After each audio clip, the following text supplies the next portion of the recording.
ജനജീവിതം ദുസ്സഹമാക്കി കോഴിക്കോട് എരമംഗലം കോമാത്ത് ശാലയിൽ പ്രവർത്തിക്കുന്ന കരിങ്കൽ ക്വാറിക്കെതിരെ ജനകീയ സംരക്ഷണ സമിതി പ്രതിഷേധം ശക്തമാക്കി. ഇതേ തുടർന്ന് സ്ത്രീകളടങ്ങുന്ന 39 സമരക്കാരെ പോലീസ് അറസ്റ്റ് ചെയ്ത് നീക്കി. സമരത്തിൽ പങ്കെടുക്കുന്നതിനിടെ ദേഹാസ്വാസ്ഥ്യമുണ്ടായ കുട്ടികളെ ആശുപത്രിയിൽ പ്രവേശിപ്പിച്ചു.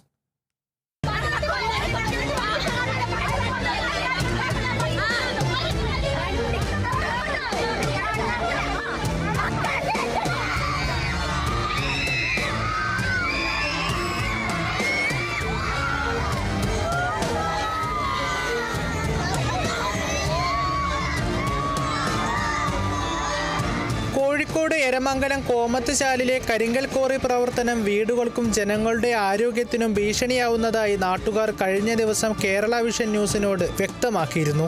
കഴിഞ്ഞ 22 ദിവസമായി ജനങ്ങൾ ഇവിടെ പ്രതിഷേധം തുടരുകയാണ്.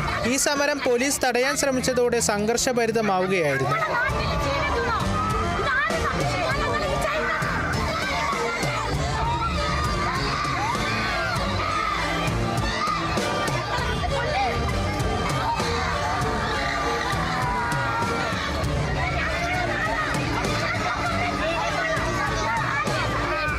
പ്രതിഷേധിച്ച സ്ത്രീകളടക്കമുള്ള 39ഓളം സമരക്കാരെ പോലീസ് അറസ്റ്റ് ചെയ്തു നീക്കി.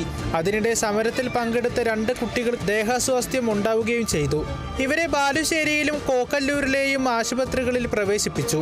സൂര്യാഘാതം കാരണമാണ് അവശത ഉണ്ടായതെന്നാണ് സംശയിക്കുന്നത്. എൻ്റെ ഉമ്മനെ അറസ്റ്റ് ചെയ്യാൻ പോകുമ്പോൾ അവർ എന്നെ പിടിച്ചു പിഞ്ചു മക്കളെ റോഡ് മേലെ ഇരുന്നെടുത്തുനിന്ന് വലിച്ചാ കൊണ്ടുപോയി. ഈ പോലീസുകാർക്കില്ലേ മക്കള്? ഇതൊക്കെ ഞങ്ങൾ ആരോടാ പറയേണ്ടത്? ഇവരെ എങ്ങനെ ചെയ്യുമ്പോൾ ഞങ്ങൾ ആരോടാണ് പറയാനുള്ളത്? ഞങ്ങൾക്ക് ഈ മക്കളെ ജീവന് വേണ്ടിക്കണ്ട. ഞങ്ങൾ ഇവരെ പൈസ മുതലൊന്നും ഞങ്ങൾക്ക് വേണ്ട. ഞങ്ങൾക്ക് പറയാനുള്ള ഈ മക്കൾ മണ്ണിൻ്റെ ഉള്ളിൽ അപ്പോൾ JCB ആയിട്ട് നിങ്ങൾ മാന്താൻ ഒരാളും വരരുത്. അതിൻ്റെ ഉള്ളിലിട്ട് ജീവനോടെ മൂടുക. അതേ ഞങ്ങൾക്ക് പറയാനുള്ളൂ. ക്വാറി നടത്തിപ്പിനെതിരെ പലതവണ നാട്ടുകാർ അധികൃതർക്ക് പരാതി നൽകിയിരുന്നു. എന്നാൽ ഒരു നടപടിയും ഉണ്ടാകാത്തതിനെ തുടർന്നാണ് ലോറി അടക്കം തടഞ്ഞു വെച്ചുകൊണ്ട് നാട്ടുകാർ സമരം കൂടുതൽ ശക്തമാക്കിയത്. വരും ദിവസങ്ങളിലും സമരം ശക്തമാക്കുമെന്ന് ജനകീയ സമരസമിതി ഭാരവാഹികൾ വ്യക്തമാക്കി. Kerala vision news, Kozhikode.